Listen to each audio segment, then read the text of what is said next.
Hello, dear friends, and welcome to Beatrice's Quiet Tales. If this is your first time here, I'm truly glad you found us. Every story we share is inspired by situations that remind us how quickly family, trust, and dignity can change. Today's story begins with something many people would overlook: an old Cadillac sitting quietly in a garage. Most people would see nothing more than an aging car collecting dust. But sometimes the things we leave untouched are the things protecting us the most. This isn't simply a story about inheritance. It isn't really about money either. It's about promises made decades ago, the mistakes people make when they confuse value with price, and the one decision that changed an entire family forever. So settle in, take a deep breath, and let me tell you what happened.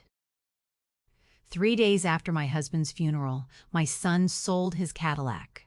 He never asked. He never even told me. By the time I walked into the garage, the space where that deep, midnight blue 1968 Cadillac DeVille had rested for more than 20 years was empty. There wasn't even an oil stain left beneath it, just silence. The kind of silence that only appears after something irreplaceable has been taken away. Most people would have cried over the car. I didn't, because I wasn't thinking about chrome or leather seats. I was thinking about the last promise my husband had ever asked me to keep, and I had already failed. My name is Cressida. I'm 72 years old. For 46 years, I was married to the kindest man I've ever known. His name was Thaddeus. People often described him as quiet, patient, old-fashioned. They weren't wrong, but they never saw the side of him that I did. He noticed everything. Every loose board in the porch, every strange sound coming from the furnace, every birthday that someone else forgot. He believed small things mattered. Maybe that's why he loved that Cadillac so much. It wasn't flashy. It wasn't especially valuable compared to modern collector cars. But he'd bought it the same summer we purchased our first house together. "It'll outlive both of us," he'd joked. I laughed then. Now I wished he had been wrong. Cancer doesn't care about promises, or anniversaries, or unfinished conversations. It simply arrives and starts stealing tomorrow. By the time doctors admitted there was nothing more they could do, Thaddeus weighed almost 40 pounds less than he had the previous Christmas. Yet every Sunday, if he felt strong enough, he'd ask me to open the garage. Not to drive, just to sit inside the Cadillac. Sometimes we'd spend 20 minutes without saying a word. He would rest one hand on the steering wheel, close his eyes, and smile. I asked him once why he loved that old car more than all the others he'd owned. He looked at me with that familiar little grin. "I don't." "Then why this one?" "Because this one remembers." At the time, I thought he meant memories, road trips, vacations, our honeymoon. Now I know he meant something entirely different. The funeral was held on a rainy Thursday. Exactly the kind of weather Thaddeus disliked. He always claimed rain made people hurry through goodbyes. More than 200 people came. Former employees, neighbors, old friends, even people I hadn't seen in decades. They all told me the same thing. He was one of the good ones. They were right. What nobody noticed was Alaric. My son stood beside me the entire afternoon. He hugged everyone, thanked everyone, carried flowers, spoke softly. He looked like the perfect son. If someone had asked me that day whether I trusted him, I wouldn't have hesitated. I would have said yes, without question. After the funeral, he insisted on staying with me for a few days. "You shouldn't be alone." It sounded thoughtful, loving even. I accepted. The house felt impossibly quiet after 46 years of marriage. Every chair reminded me of Thaddeus. Every hallway echoed differently. Even the grandfather clock seemed louder. Alaric made dinner, ordered groceries, handled phone calls, watered the garden. He anticipated my needs before I spoke. Looking back now, that should have frightened me. Not because kindness is suspicious, because it arrived all at once, like someone rehearsing for a role. On Saturday evening, he mentioned the Cadillac for the first time. You've thought about selling it? I looked up from my tea. No, he shrugged casually. It'll just sit there. It already has. For years. It isn't hurting anyone. He smiled. I'm only thinking about you. I know. The insurance, the maintenance, the storage. So you don't need another responsibility. I stirred my tea. It isn't a responsibility. It's a memory. He laughed gently. It's just a car, Mom. I didn't answer, because arguing would have required explaining something I couldn't explain myself. Some objects become part of your marriage. You stop seeing them as things. They become witnesses. The next morning, I noticed something odd. The garage door was open. Alaric was outside speaking to someone, a man I'd never seen before. They stopped talking the moment I stepped onto the porch. Who's that? Oh, Alaric answered quickly. Just someone asking about lawn equipment. The stranger smiled politely, then drove away. Something felt wrong. Not enough to accuse anyone, just enough to remember. Monday afternoon, Alaric announced he needed to leave early. Work can't wait forever. I understand. He hugged me. I'll come back next weekend. Drive safely. I love you. I love you too. I watched his SUV disappear down the driveway. For the first time since the funeral, the house belonged only to me again. I made tea, opened one of Thaddeus's favorite books, and tried to convince myself life would eventually feel normal. It never got the chance. The following morning, I carried a basket of laundry toward the garage. Halfway there, something felt different.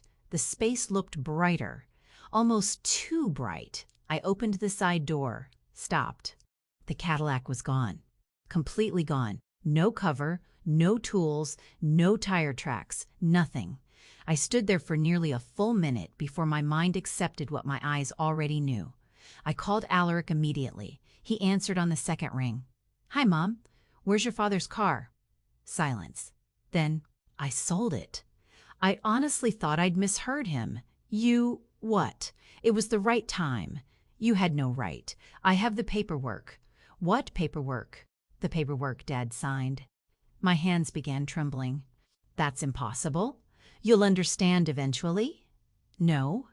My voice became strangely calm. I don't think I will. He sighed. I'll explain everything when you're less emotional. Then he hung up. I stared at the empty garage again. That's when I noticed something lying near the back wall. A single brass key. Small, old. One I had never seen before. As I picked it up, I suddenly remembered the last coherent sentence Thaddeus ever whispered before he slipped into unconsciousness. Promise me one thing, Cressida. If anyone ever sells the Cadillac, find the key before they find what's waiting for it. I stood in the garage holding the little brass key long after the call had ended. It was heavier than it looked. Old, worn smooth around the edges. Someone had used it for years, yet I had never seen it before. Thaddeus and I shared nearly everything, or so I believed. The strange thing about grief is that it doesn't only make you miss the person, it makes you question everything you thought you knew about them. I carried the key into his workshop. The room looked exactly as he'd left it. Every wrench hung in perfect order. Every screwdriver faced the same direction. Even now, I could almost hear him saying, if you spend 5 minutes putting something back where it belongs, you'll save yourself an hour looking for it later. His workbench was spotless. Almost. One drawer refused to close completely. I'd never noticed it before. Inside were dozens of maintenance records for the Cadillac. Oil changes, brake replacements, engine tuning, 40 years' worth of careful notes. Thaddeus had written every date by hand. As I flipped through them, something caught my attention. Every spring, without exception, he'd written the exact same sentence in the margin. Never forget the second inspection. Second inspection? There was never a second inspection, at least not one I'd ever seen. I spread the records across the workbench. One receipt came from a repair shop that no longer existed. Another from a fuel station closed nearly 15 years ago. But one name appeared over and over again: Mercer Classic Motors. The owner's signature never changed: Hollis Mercer.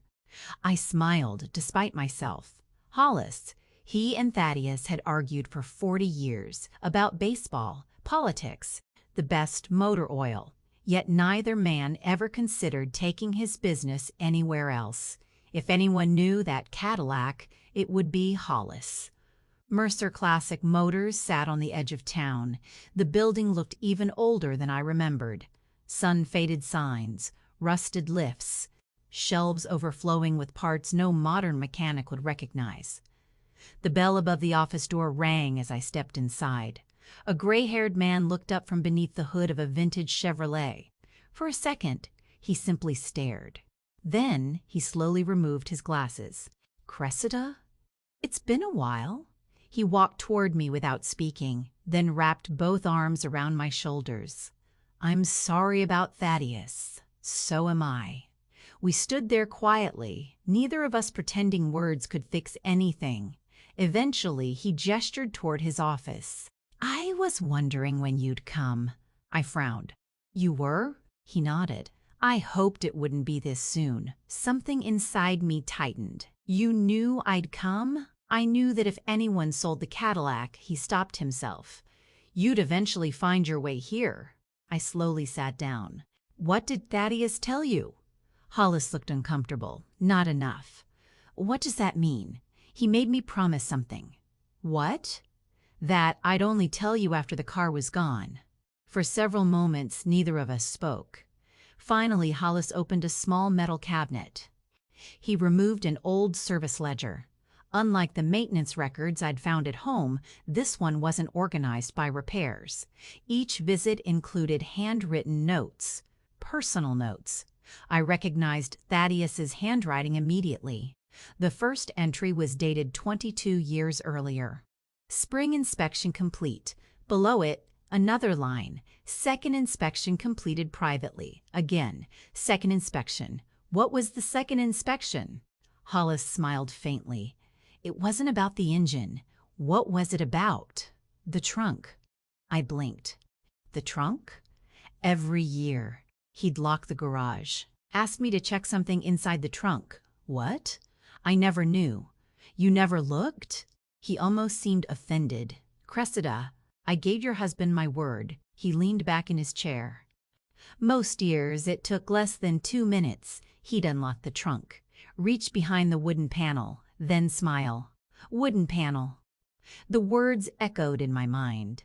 I'd heard them before. Except, not from Hollis, from Thaddeus, only days before he died. "If anyone ever asks, look behind the wood."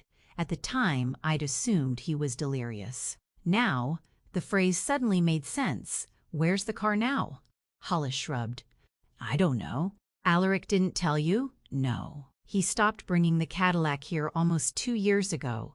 "Why?" "He said dealerships were cheaper." Hollis laughed once. "They weren't. He just didn't like hearing me argue with him." That sounded familiar. Alaric disliked anyone who challenged him, even politely.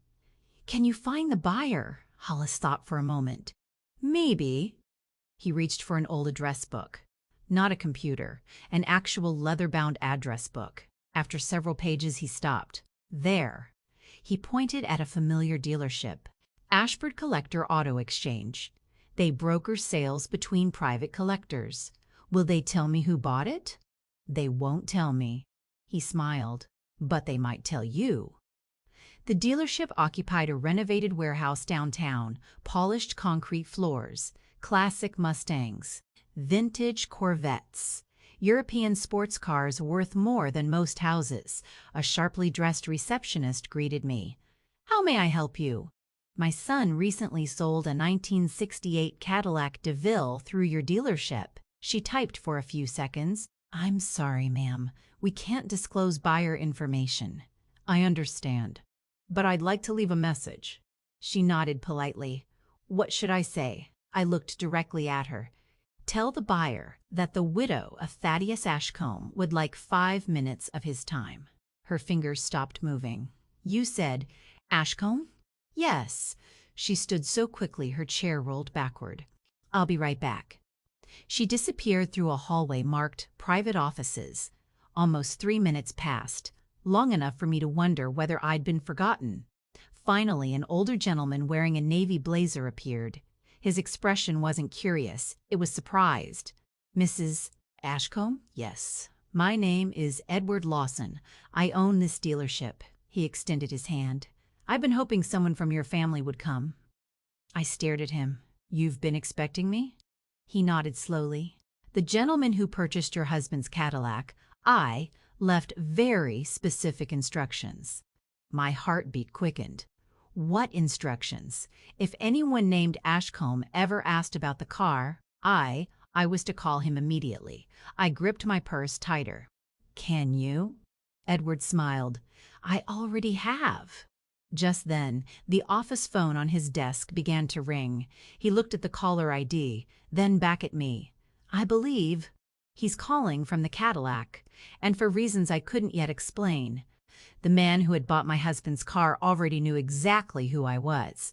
Edward pressed the speaker button. "Good afternoon, Benedict." A calm, older voice answered immediately. "I take it someone finally came." They did. There was a brief pause. Then the man asked one simple question. "Is it Cressida?" I felt a chill run through me. "Yes." Another pause. "Longer this time. I'll be there in 20 minutes." The call ended. Edward looked at me and smiled faintly. "He sounds relieved. So do you." "I am." He folded his hands. "I've known Benedict Sloan for 30 years. He's never asked me to call him immediately over anything. Until your husband's Cadillac." The waiting was almost unbearable. I spent those 20 minutes looking through the showroom without seeing a single car. My thoughts kept returning to one question. How many people knew more about my husband's plans than I did? The answer frightened me. More than one. Exactly 19 minutes later, a deep engine note echoed outside. Every head in the showroom turned. The front doors opened, and there it was. Our Cadillac. Its midnight blue paint reflected the afternoon sun exactly as it had 20 years ago. Not a scratch, not a dent. It looked as though Thaddeus had parked it only yesterday. The driver stepped out slowly. Tall, silver-haired, elegant without trying to be. He closed the driver's door gently before walking toward me. "Cressida." His voice was warm. "It's been far too long." I searched his face. "I'm sorry." He smiled kindly. "You don't remember me." I hated admitting it. "No. You met me only twice, both times at charity dinners." He extended his hand. "My name is Benedict Sloan." The moment our hands met, I remembered. Not clearly, just enough. Thaddeus used to call him the only man who could out-negotiate a banker without raising his voice. "I'm sorry about Thaddeus. So many people have said that." "I know, but I mean it differently." His expression changed. "He wasn't just my friend, he saved my life." I looked at him. "What do you mean?" "Not today." He shook his head gently. "Today's about you." He glanced toward the Cadillac. "I believe your husband expected this meeting." We walked toward the car together. Benedict opened the driver's door. The first thing I did after buying it was promise myself I wouldn't change a single thing. The interior smelled exactly the same. Old leather. Polish. A faint trace of cedar. I ran my fingers across the dashboard. It was like touching 40 years of my own life. "I couldn't bear to restore it," Benedict said quietly. It already felt complete. He unlocked the trunk, slowly lifted it. Empty, except for the spare tire. "Toolkit." "Jack." Exactly as I remembered. "May I?" I asked. He nodded. I climbed closer, then remembered Hollis's words. Behind the wooden panel. The sidewalls of the trunk were covered in matching walnut trim. Beautiful. Original. I'd seen them hundreds of times. I'd never questioned them. I pressed gently against the left panel. Nothing. The right. Nothing. Benedict watched silently. "Perhaps," I whispered. "I'm wrong." Then I noticed something. One brass screw looked newer than the others. Barely newer. Enough for Thaddeus to notice. Enough for me to notice now. Benedict handed me a screwdriver without saying a word. I removed the screw, then another. The panel lifted away. Behind it was a narrow compartment no larger than a shoebox. My heart pounded. For 22 years, there had been a hidden space inside this car. I reached inside, empty. I closed my eyes. We're too late. Benedict didn't answer immediately. Instead, he reached into the compartment himself. His fingers touched something. Very small, he carefully pulled it free. A folded piece of yellow paper, no larger than a receipt. Nothing else, just one note, written in Thaddeus's unmistakable handwriting. I unfolded it carefully. It read, "If you found the compartment, you're still looking in the wrong place." I laughed, not because it was funny, because it was exactly the sort of thing Thaddeus would write. Even now, he was making us think. Benedict smiled. "I suspected he'd do something like this. You knew? I knew your husband. He loved puzzles. He believed people appreciated answers more after earning them." I turned the note over. Blank. Then I held it toward the light. There, almost invisible, were faint pencil marks. Numbers. Coordinates. No. Measurements. Followed by one word. Wood. Again. Wood. Not the garage, not the trunk panel. Wood. What wood? We spent another hour examining every inch of the Cadillac. Door panels, seats, dashboard, headliner, nothing. Finally, Benedict leaned against the front fender. I've been asking myself one question since I bought this car. What question? Why did Thaddeus insist I become the buyer? I looked at him. He insisted. Benedict nodded. 6 years ago. 6 years? He came to my house. He wasn't sick yet. He asked me to promise something. What? If anyone except Cressida ever tries to sell the Cadillac, I buy it. I stared at him. He knew? He wasn't certain, but he was preparing. Preparing. Not for death, for betrayal. My phone vibrated. Alaric. I almost ignored it. Instead, I answered. "Hello." His voice sounded unusually cheerful. "I just wanted to check on you. I'm fine. Have you been home all day?" "Interesting. Not. How are you?" "But where are you?" "No. I've been out." "Oh, where?" I looked directly at the Cadillac. "Visiting an old friend." There was a pause. "I hope you're not trying to find the car." I wasn't. That much was true. I already found it. Silence. Longer this time. Finally, he laughed. "It doesn't matter." Those 4 words echoed in my mind. It doesn't matter. He sounded too confident, as though he already knew. Whatever had been hidden inside the Cadillac wasn't there anymore. And for the first time, I realized we might not be looking for an object at all. That evening, I couldn't stop thinking about one sentence. It doesn't matter. Alaric hadn't sounded worried. He hadn't sounded surprised. He'd sounded relieved, almost as though he already knew exactly what I would find inside the Cadillac, or rather, what I wouldn't. If something had once been hidden there, someone had already removed it. The question was no longer what, it was who. Benedict folded Thaddeus's note and placed it carefully inside an envelope. "There's one thing I haven't told you." I looked up, because I wasn't sure it mattered. It probably does. The day your son sold me the Cadillac, he asked an unusual question. What was it? He didn't ask how much I'd pay. He asked whether I'd search the car. I felt my stomach tighten. "And what did you say?" I told him no. "Why?" "Because it was true." Benedict paused. He looked disappointed. Disappointed. Not relieved. Disappointed. That meant Alaric had expected something to be there, something valuable, something worth finding before anyone else. On the drive home, I replayed every conversation I'd had with my son during the past year. Little moments I'd dismissed. Questions that had seemed harmless. Where did Dad keep important papers? Did he ever rent a storage unit? Did he leave you combinations to anything? At the time, I thought he was trying to help organize my affairs. Now I wondered if he'd been searching long before Thaddeus died. searching without knowing exactly what he was looking for. The next morning, Benedict called. "I found something." My heart skipped. "What is it?" "Not in the Cadillac." "Then where?" "In one of your husband's maintenance records."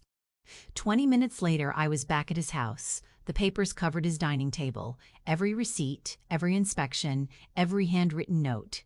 Benedict pointed to 3 invoices. "Read the addresses." I frowned. "They're all different." "No." He smiled. "They only appear different." I looked closer. The street names changed, the cities changed, but every invoice listed the same building number, 214. Coincidence? Perhaps. Then I noticed something else. Every visit happened on April 18, every single year, never a day earlier, never later. "April 18th, I whispered. "Our anniversary." Benedict nodded. "Exactly. Not because the car needed servicing, because Thaddeus wanted to remember the date. But why change repair shops every year? Unless he hadn't." I compared the company logos, different names, same phone number. The realization hit me immediately. They all belonged to the same owner. They did. "Hollis." Benedict smiled. "You're thinking exactly like Thaddeus." We drove back to Mercer Classic Motors. Hollis looked surprised to see us together. "I had a feeling you'd be back." "You knew," I said quietly. "You knew there was more." Hollis sighed. "I knew there was another promise. And I wasn't supposed to tell you unless you found the empty compartment. You knew it was empty? I knew someone had beaten you to it." The room fell silent. "You didn't tell us."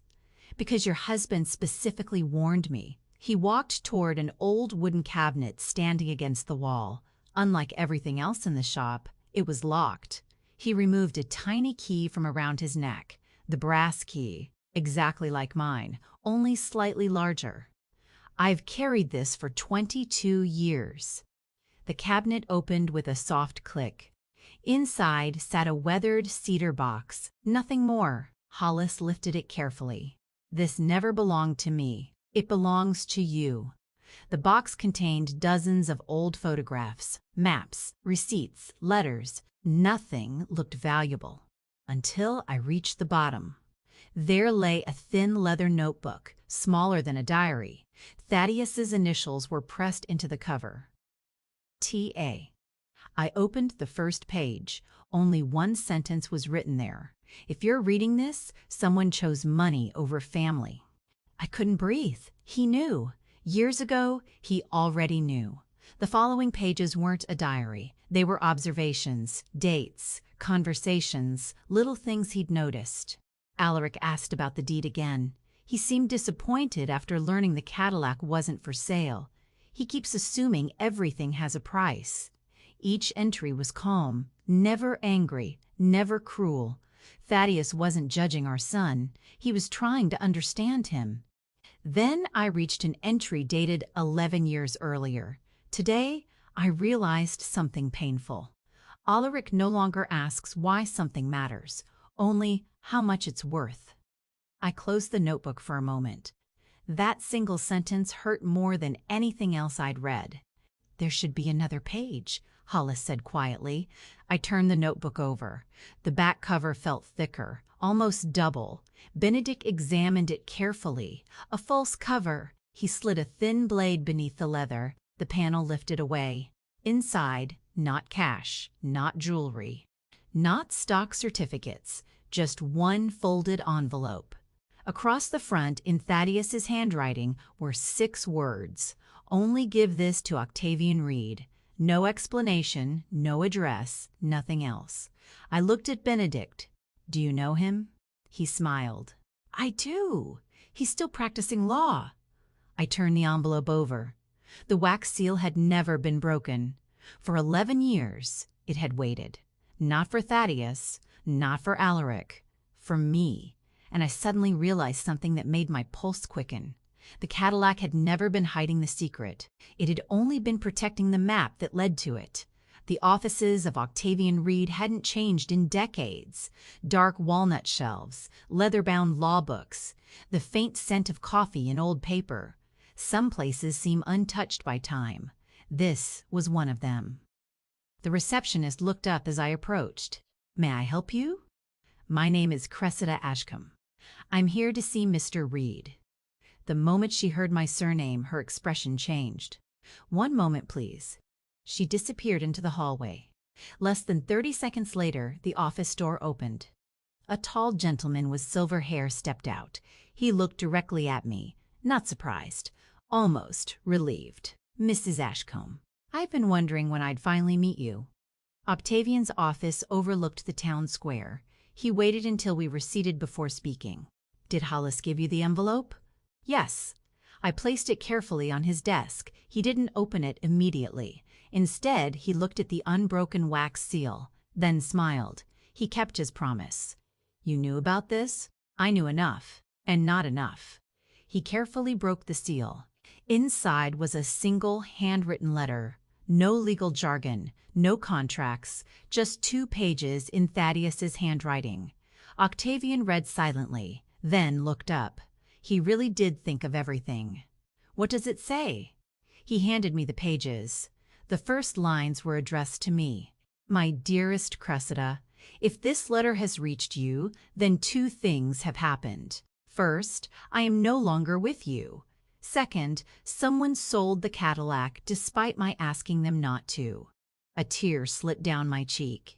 Even after all these years together, he still knew exactly how events would unfold. The letter wasn't about the car. It wasn't even about Alaric. It was about character. Thaddeus wrote, "A person who respects memories never sells them without asking. A person who sees only money always believes every secret has a price." Then came the sentence that stopped me cold. The Cadillac was never hiding anything valuable. I looked up at Octavian. "But," he nodded. "Keep reading. The car existed for one purpose: to reveal who would betray trust when they believed no one was watching." I slowly lowered the letter. It was a test. Exactly. Octavian folded his hands. Not a trap. A test. But what about the hidden compartment, the notebook, the envelope? They only existed to lead you here, so... "There never was any fortune hidden in the Cadillac." Octavian smiled. "No. There never needed to be." For a moment I almost laughed. Alaric had spent years imagining treasure, searching for documents, watching the car, pressuring his father, then selling it, all because he believed something valuable was hidden inside.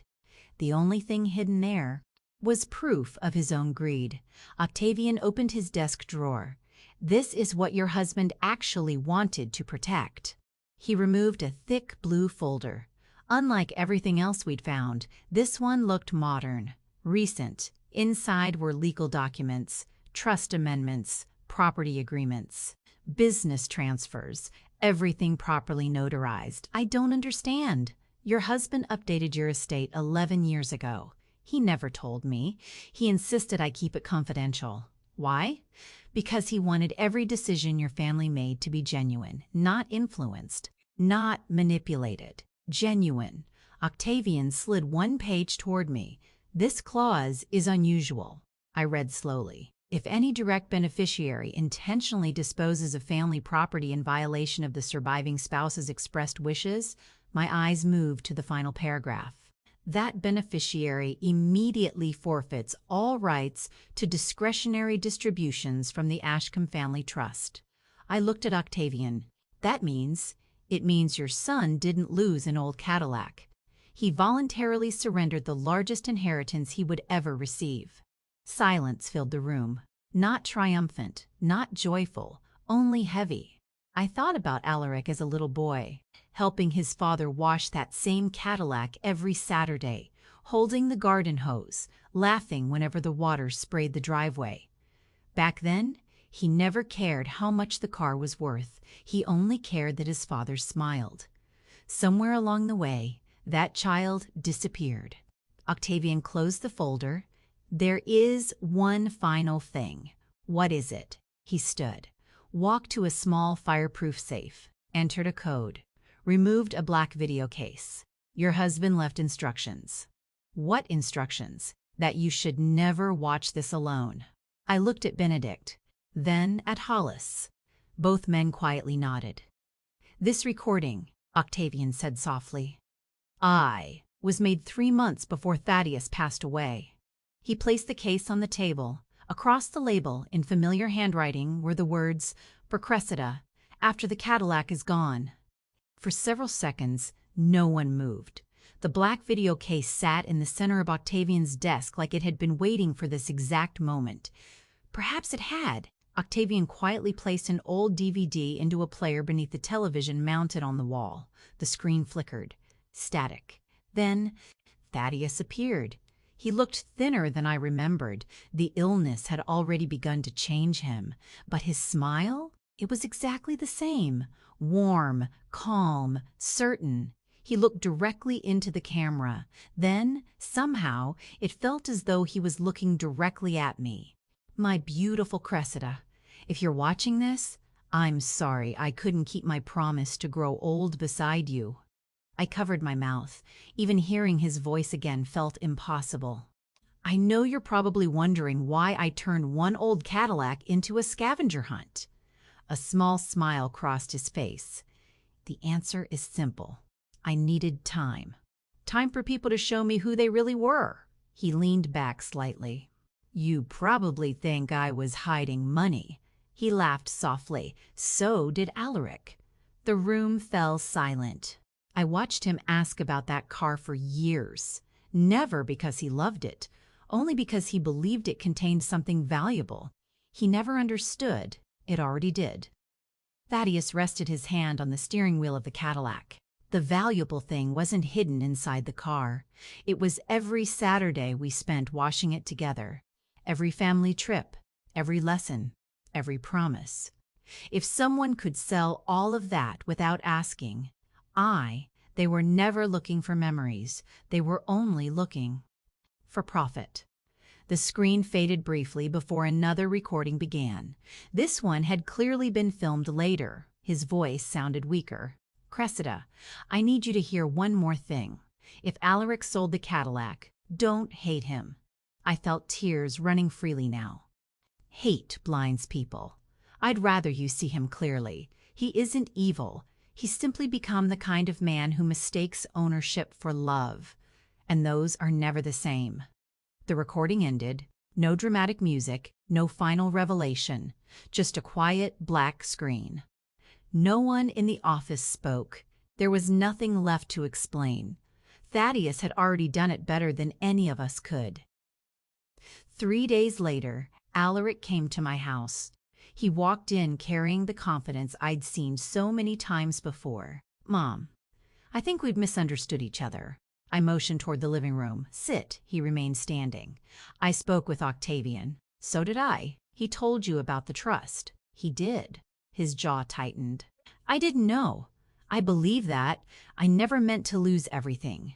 There it was. Not, "I never meant to hurt you." Not, "I'm sorry I sold Dad's car." Only, "I never meant to lose everything." Sometimes people reveal themselves in the sentence they choose first. I walked to the window overlooking the driveway. The Cadillac was parked outside again. Benedict had insisted it belonged home until I decided what to do next. "You know," I said quietly, "when you were 8 years old, your father let you dry that car after every wash." Alaric smiled faintly. "I remember." "No." I turned toward him. "I don't think you do." I handed him the notebook. Then Thaddeus's letter. Finally, the video case. "I want you to watch it." He looked confused. Now, alone. For the first time since arriving, he looked uncertain. He left carrying nothing except the video. Not the trust documents, not legal papers, only his father's final words. Whether they changed him, I honestly don't know. Some lessons arrive too late. Some arrive exactly when they're needed. Only time decides which is which. A month later, I invited Benedict and Hollis to the house. We rolled the Cadillac into the driveway one last time. Not to sell it, not to hide anything inside it, simply to wash it. The way Thaddeus always had. 3 buckets, one old radio playing softly. A warm Saturday afternoon. For a little while, it almost felt like he was standing beside us again. People often ask whether I forgave my son. The answer surprises them: yes. Eventually, I did. Forgiveness gave me peace. But forgiveness is not permission to pretend nothing happened. Trust is different. Trust is built slowly and broken all at once.